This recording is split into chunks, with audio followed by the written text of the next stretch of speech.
Home is a place where most of us feel completely safe and comfortable. For some elders, however, home is not a safe refuge.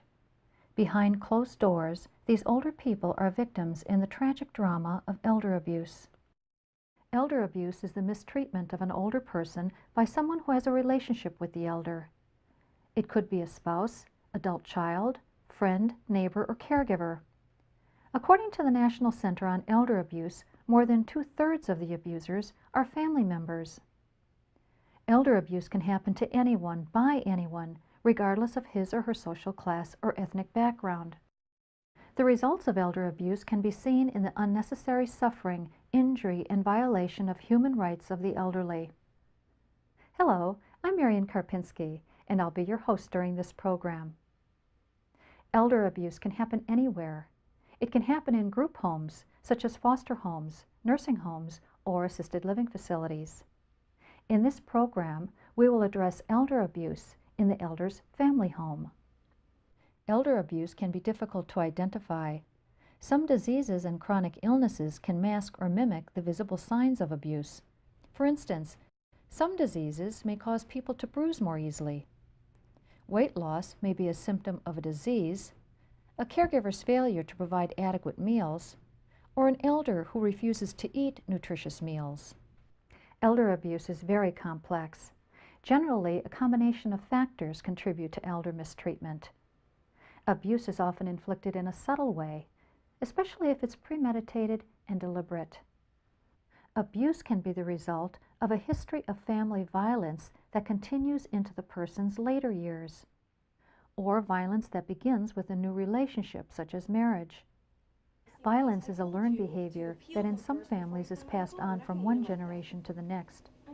In these families, abusive behavior is their normal response to life because they have not learned other more appropriate ways to respond. Talking about the learned behavior and the learned violence, I think that it's very important to understand that we all grow up learning how to behave in a family from the family we grew up in.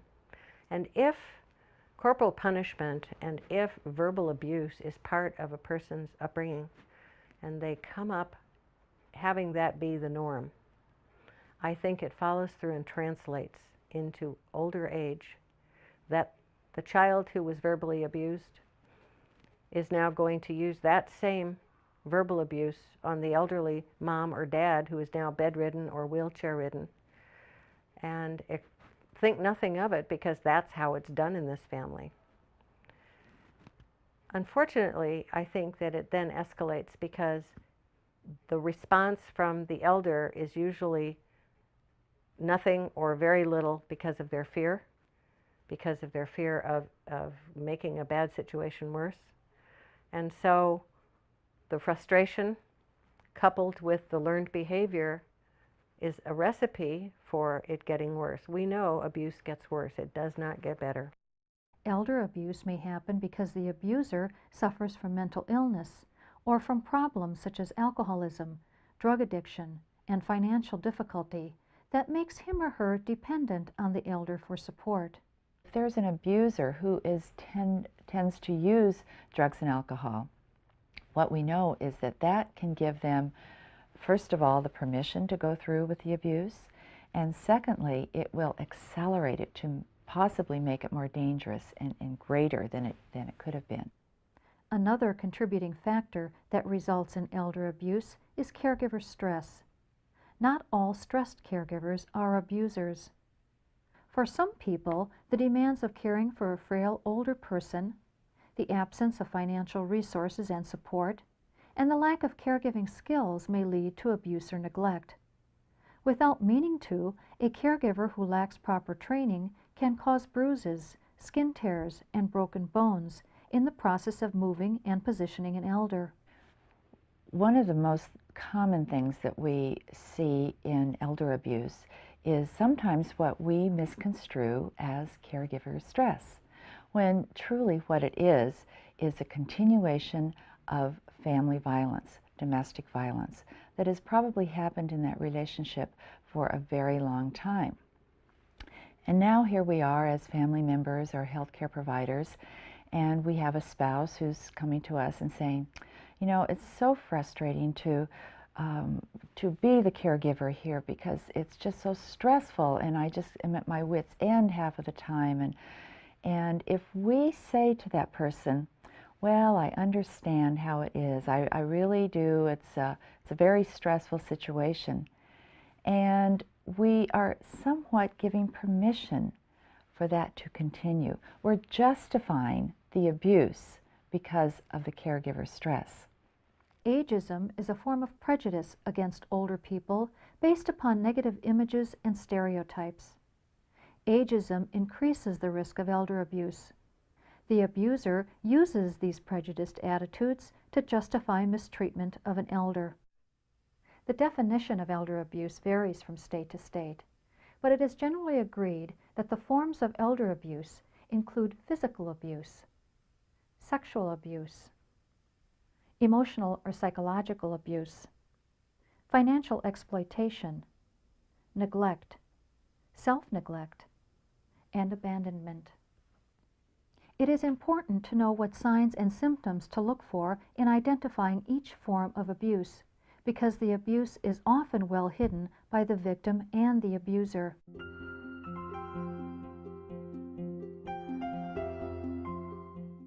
According to most state statistics, neglect is a leading form of elder abuse. Neglect typically means the refusal or failure to provide the necessary care to an elder by someone who has assumed that responsibility. It includes the refusal or failure to provide an elder with life necessities such as food, water, shelter, clothing, personal hygiene, medicine, and personal safety. What caregivers need to remember is that if they are assuming the role of a caregiver, and this could be a paid position or an unpaid position, that they have a certain level, a certain duty to perform their activities with the older person, which in many instances is a family member. I would urge people to understand that the states are becoming more proactive now when they're dealing with neglect situations.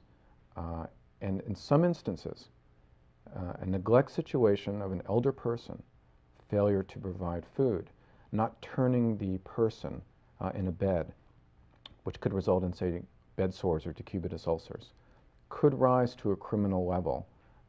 And in many states, there are prosecutions taking place now on this specific form of elder abuse. Some of the signs and symptoms of neglect include unsanitary living conditions, such as a dirty home, fleas, the smell of fecal and urine odors, soiled linens, or lice on the elder's body. Other signs include untreated bed sores, poor personal hygiene, dehydration, and malnourishment. Unsafe living conditions, such as no running water or heat, are signs of neglect. Neglect can also include the failure to pay for home care services by a person who has financial responsibilities to provide care for an elder. Self-neglect is another form of neglect, and this is when an elder person who's taking care of themselves does so at a risk to their health and well-being. Now, for instance, an elder person may not be feeding themselves enough, may not be hydrating, taking enough medicine, or taking too much medicine. What about their general living conditions? They may be living in a very dirty environment. And this is another form of neglect that we need to be very cognizant about. Unintentional neglect may occur when the person assuming responsibility for care is incapable of providing that care.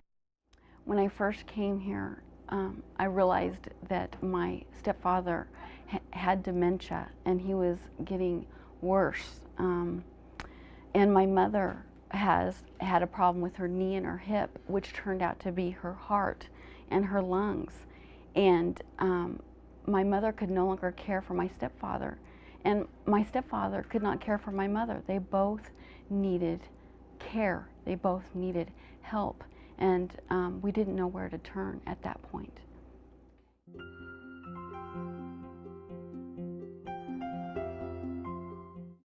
Financial exploitation is a very serious issue as it relates to elder abuse, because as people age, they need to keep their monies for taking care of themselves, providing food and shelter, and also medicine. And there are some people out there that are intentionally trying to rip off seniors, whether they're friends, caregivers, or even fraud scam artists. And some things to be mindful about when you're dealing with financial exploitations. Who's got the check writing authority? Is it the senior citizen, or is it perhaps a caregiver that has been able to get their name on the bank registry? What about other legal documents, power of attorney, the sale of property or deeds or trusts are issues to look at as well. Look for sudden changes in bank accounts or unusual banking practices, such as a withdrawal of a large sum of money. You may want to check the elder's bank signature card. This will alert you to any additional names that may have been added. There may be an unexplained disappearance of jewelry or personal property. The elder may complain of missing articles or money. Caregivers or family members may gain unauthorized access to the elder's ATM card and withdraw money from the elder's account without his or her knowledge. The elder who is bed or wheelchair bound or who has dementia is more vulnerable to this type of financial exploitation. And also seniors are vulnerable to the regular scam artist, the door-to-door salesperson, for instance, who wants to sell a new roof, or the telemarketing person that intentionally targets the senior citizen because of their trusting nature and perhaps the availability of funds which they may have.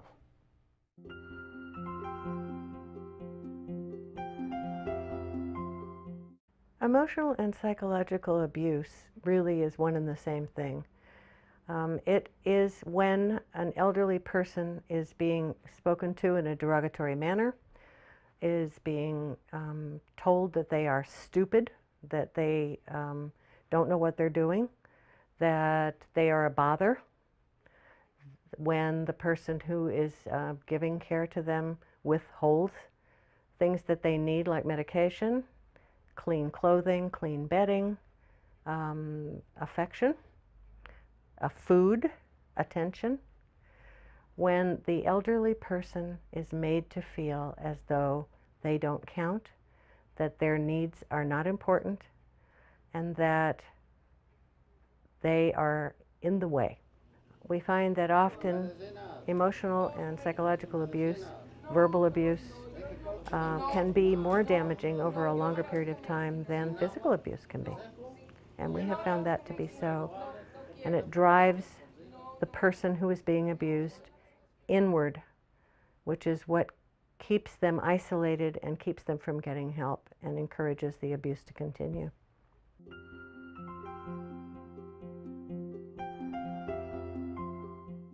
Physical abuse is defined as the use of physical force that may result in bodily injury, physical pain, or impairment. Hitting with the hand or an object is only one form of physical abuse.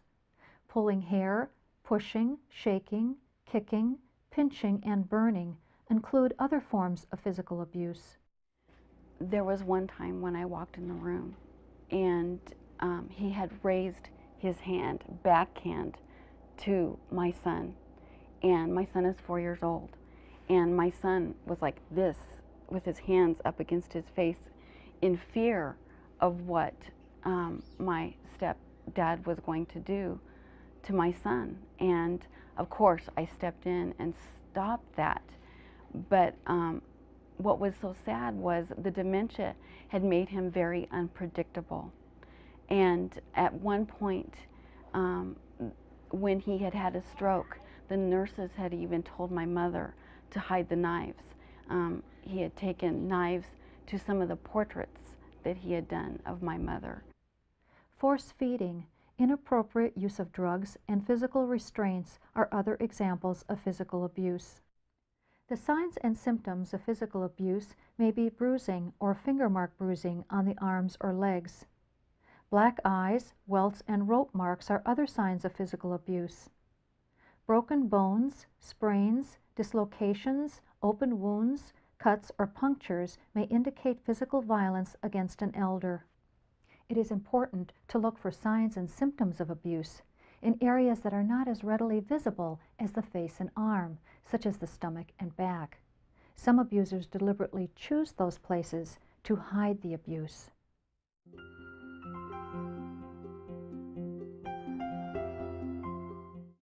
Sexual abuse is a kind of abuse that we overlook in elderly people often because it is particularly shameful to them, so they don't reveal it to us as often.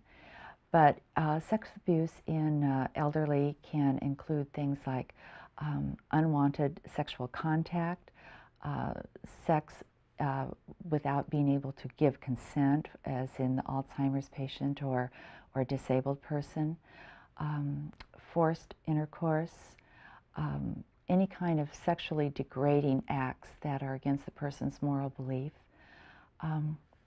We see these things more commonly than we want to believe. Of all the abuse, the sexual abuse of elders is something that they are very reluctant to talk about. Oftentimes, elderly women do not think that when a male child or grandchild or caregiver says something inappropriate to them that is sexually inappropriate, that there's anything wrong with it, because they come from a time and a belief system where men were given the right to speak to women in certain ways, and they don't think there's anything off color or wrong about it.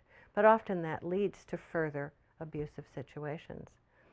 I think that it's very difficult unless there are outward signs like the obvious vaginal infections or bruising in the area or what have you, that a person really can tell when there is sexual abuse, unless the person who is being abused begins to give you clues. Oh, well, they want to always be in the room when I'm changing my clothes, or he insists on coming in the bathroom and staying there, and I ask him to leave, but he stays, and those sorts of things. Little clues that we need to be so aware of and pick up on and begin to ask more about. Other signs of sexual abuse may be a change in behavior. For example, an elder who becomes severely upset when being bathed, dressed, or undressed. Torn, stained, or bloody underclothing, or unexplained vaginal or anal bleeding may also be signs of sexual abuse.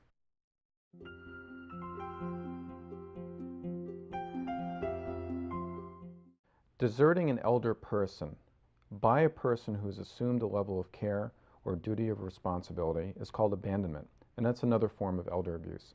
A famous case that took place several years ago was when a caregiver, a family member, took their father to a neighboring state. This individual had Alzheimer's and was confined to a wheelchair. The caregiver put this father at a racetrack and abandoned the person with no intention of ever coming back. We see abandonment cases with a little bit more frequency now. Oftentimes the person is abandoned at a hospital or senior center or abandoned at a shopping mall by a caregiver with no intention whatsoever of ever coming back to get this person.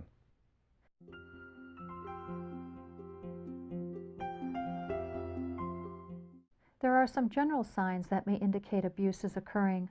For instance, the elderly person may complain of being mistreated. Watch for any sudden change in the older person's behavior. For example, a once very talkative person may suddenly become withdrawn and depressed.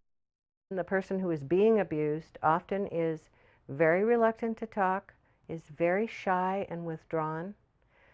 Upon inquiring if everything is okay in the household, will always say quickly, everything's fine, everything's just fine. When you begin to suspect that something might be wrong and you begin to push a little further, you will often notice that the abuser is in the other room listening to what is being said by the abused person, and as a result, the next visit you make will often find a reason for you not to come into the home. The closer you get to an abusive situation, the more there is to protect on the part of the abuser, and the abused person is more fearful than ever, and you will notice more and more agitation on their part because of their fear? Abusers come in all shapes and sizes. No single characteristic identifies an abuser. An abuser uses whatever means possible to deflect attention away from the abuse. An abuser may be someone who was unwilling or would be finding excuses for the home health nurse, for instance, to come into the house, would be making excuses for why this person can't be there. They're asleep, or they're having a bath right now, or they're at the doctor, or they're at the dentist, or they don't want to see you today. You would find normally that this person is very short and doesn't want to engage in any kind of a lengthy conversation with you. Often will speak out the window or with the door just slightly ajar. They do not want to be confronted because they have something to protect. Sometimes it's very hard to identify someone as an abuser. And the reason is because they're often very charming. People really like them. They have a good sense of humor. And they're often leaders in the community. Maybe he had a Boy Scout troop at one time, leader in his church. Very convincing.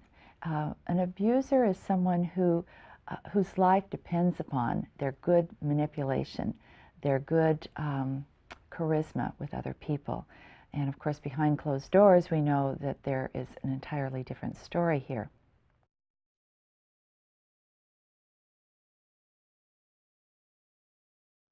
First of all, we all need to get better educated. We need to understand the dynamics. We need to understand the resources in our community. We need to know what to do and to know all the warning signs. So that would be the first thing, is to really raise our own personal awareness. I think then as healthcare providers, another very important thing for us to do is to do some very good screening. When we ask the question, we will get an answer. When we ask about past abuse and present abuse, we'll get some insight into what is going on with this person and how their health is affected. And to do proper screening, we have to be very careful about this, very sensitive to the situation. In other words, you must provide that patient a time alone. And this could be the policy of your home health care or your hospital or facility, that every patient has that private time with his or her healthcare provider. So you can ask those questions in a way that makes it safe for them to say, yes, I am being abused. Listen and take seriously any complaints of mistreatment from an elder. Here are some things to keep in mind if an elder confides in you about an abusive situation. Do not bombard them with questions or interrupt with comments. This may be a very difficult subject for the person to express. Do not jump to conclusions or make accusations. Always respond openly, honestly, and with sensitivity to the elder. Any complaints of abuse from an elder should be reported to the proper authorities. One of the ways we can help prevent elder abuse is to provide family caregivers with education and training in proper caregiving procedures. Families also need support and respite services. We all have a responsibility to help prevent elder abuse, and one of the most important ways to do that is to report it. Most victims do not report abuse because of their shame, denial, fear, and isolation. They may be unable to report abuse because of physical disabilities or because of dementia, such as Alzheimer's. It is very important that we make the report of suspected abuse on their behalf. If the elder is in immediate danger, call 911 to make the report. Most states will take a complaint of suspected abuse anonymously. If danger is not immediate, you can report suspected abuse to your local county adult protective services, whose professional staff will make the investigation. Adult Protective Services was there within an hour to counsel with us, to tell us what our options were. They heard that we wanted our stepfather to be cared for as well. And what was so great about it was it ended up where My stepfather got the help that he needed and deserved, and my mother is cared for and has dignity, and there's peace in our home. If you have difficulty finding your local Adult Protective Services number, you can call the National Elder Care Locator number at 1-800-677-1116 and let them know you want to report suspected abuse. They will let you know the number to call in your area. Many states have mandatory reporting laws for professionals who work with the elderly.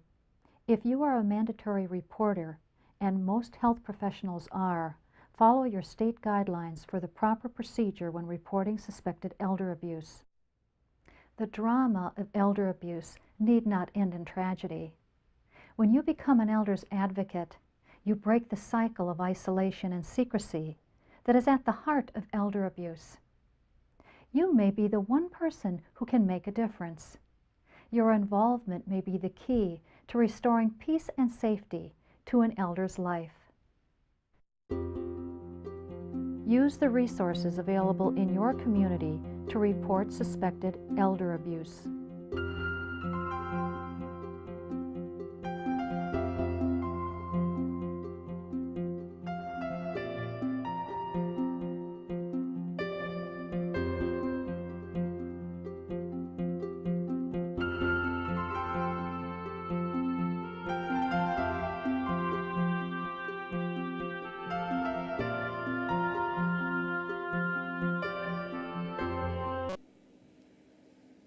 Some solutions for malnutrition are quite simple.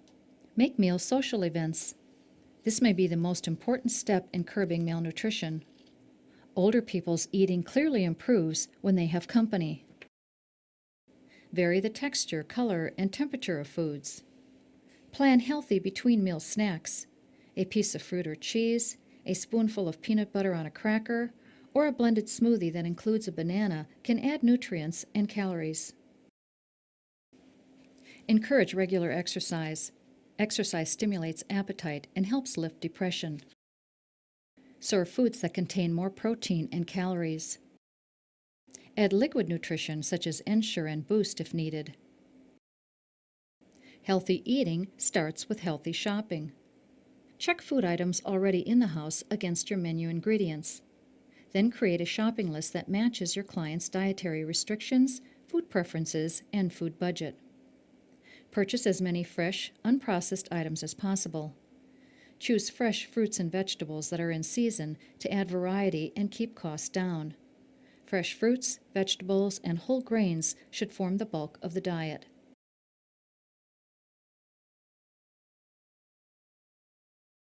Labels on packaged food items provide information about the food's ingredients and nutritional values.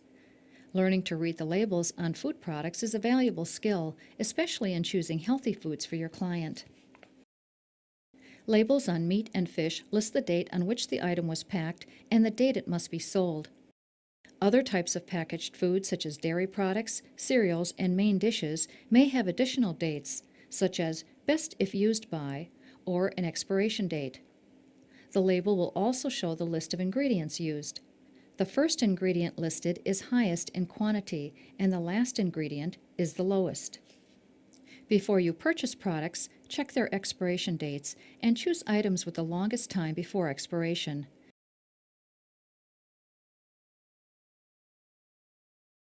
Probably some of the most important things on the food label are the serving size and the servings per container.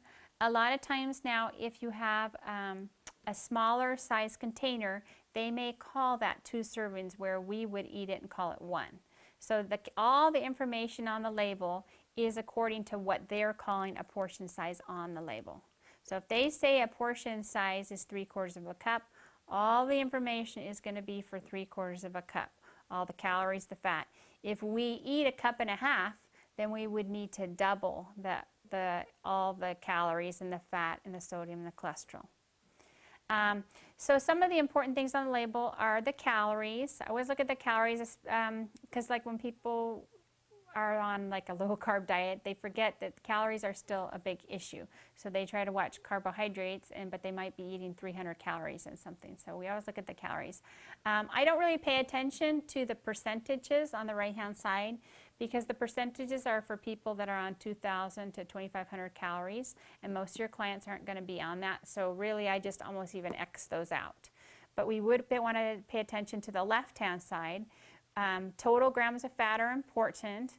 Remember, the goal is to try to stay between 40 and 60, closer to 40 with women, 40 to 45 with women, and closer to 60 for men. Saturated fat, it's got the grams of saturated fat. You want to stay between 15 and 18 grams of saturated fat. Trans fats, you want to stay mostly close to 0. Cholesterol, we didn't talk about that at all, but 200 to 300 milligrams of cholesterol per day is what an average goal. Sodium would be about 3,000 milligrams per day. Carbohydrate will vary depending on if you're diabetic or not. Fiber, we want to try to stay around 25 grams of fiber a day, which is hard to get that much in. I'll just tell you, most of your clients will probably not get in 25 grams of fiber. Okay. Protein, for every 7 grams of protein on a label, we would consider that equivalent to an ounce of meat.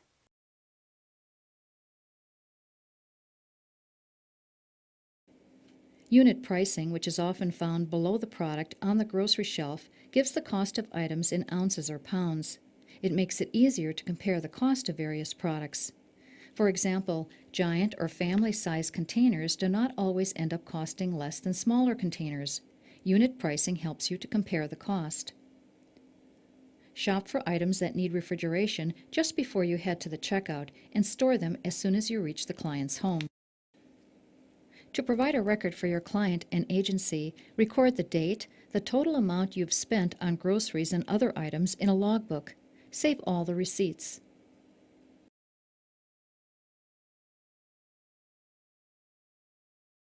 It is important to follow established safety procedures when handling food. Food poisoning can occur if food is not stored, handled, or cooked properly. Food poisoning can be fatal, especially for children and older adults. There are 4 core practices in safe food handling. The first is cleanliness. Wash your hands well in warm soapy water for at least 20 seconds before and after handling food. If possible, cut meat on an acrylic or plastic cutting board that can be thrown into the dishwasher or soapy hot water. Keep all kitchen surfaces clean. Wash cutting boards, dishes, countertops, and utensils with hot soapy water. Wash dishcloths and towels frequently in the hot cycle of the washing machine. Sponges are not recommended for use in the kitchen because their texture and dampness harbors germs. Don't cross-contaminate. When handling raw meat, poultry, or seafood, keep these foods and their juices away from other foods.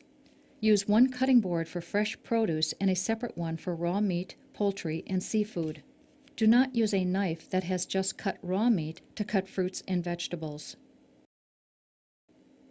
Preparation and cooking. Never thaw food on the countertop. Thaw food in the refrigerator. Marinate foods in the refrigerator as well. Use a meat thermometer to make sure that meats are cooked to the recommended temperature. If cooked meats are not eaten within 3 to 4 days, they should be discarded. It is important to refrigerate leftovers as soon as possible. Foods should not be out of the refrigerator for more than 2 hours. If the temperature is 80 degrees or higher, return food to the refrigerator in less than an hour.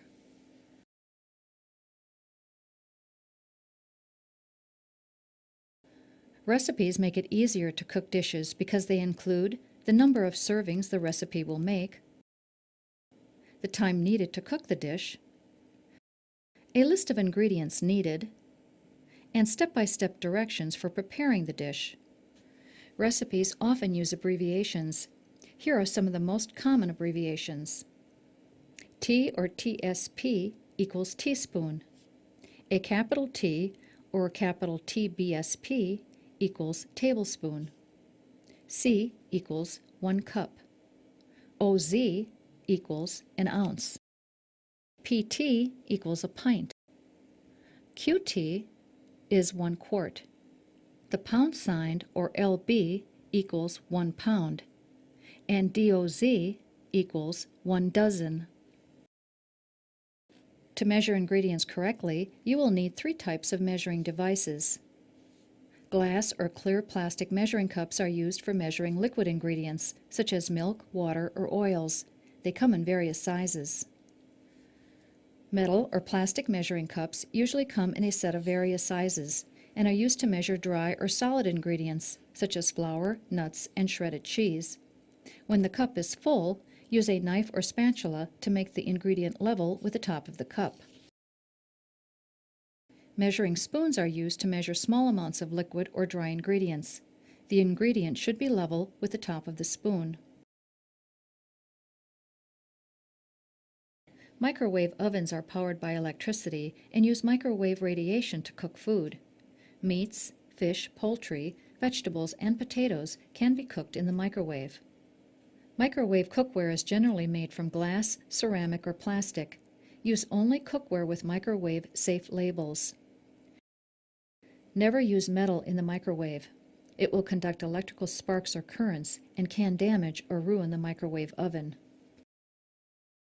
When you use the stove, follow these safety measures to prevent injuries or fires. Use pot holders when picking up or moving a pot or pan. Keep your sleeves short or rolled up so they are well out of the way of the burners. Turn pot handles toward the back of the stove to keep them out of your way as you cook.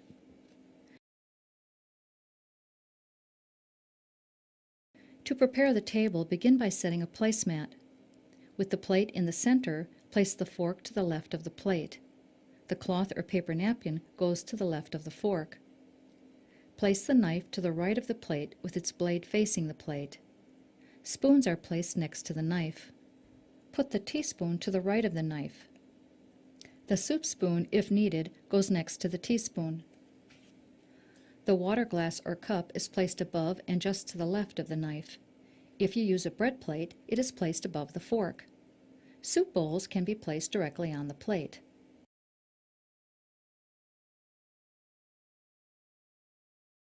Before you serve a meal, make sure that your client has used the bathroom and has washed his or her hands. Dentures or bridges should be in place. Serving meals attractively helps make mealtime enjoyable. Foods with different textures, tastes, and colors make meals more inviting. When filling the plate, imagine that it is divided into quarters. Use 1 quarter for meat or other types of protein, and 1 quarter for carbohydrates, such as pasta, rice, or potatoes. The rest of the plate should be filled with vegetables, salad, or fruit. Some people prefer to eat alone or only with friends or family. Always ask your client if he or she would like your company during the meal. Mealtime may be the only social contact your client has during the day. Unless there is another agreement made, bring your own food for any meals you eat at work.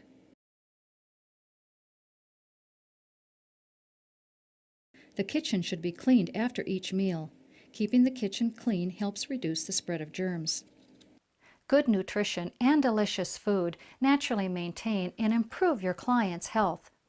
Your caring attention is valuable too, uplifting your client's mood and increasing his or her comfort. As a care provider, it can be rewarding to know that your efforts are contributing to another person's happiness and well-being.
you.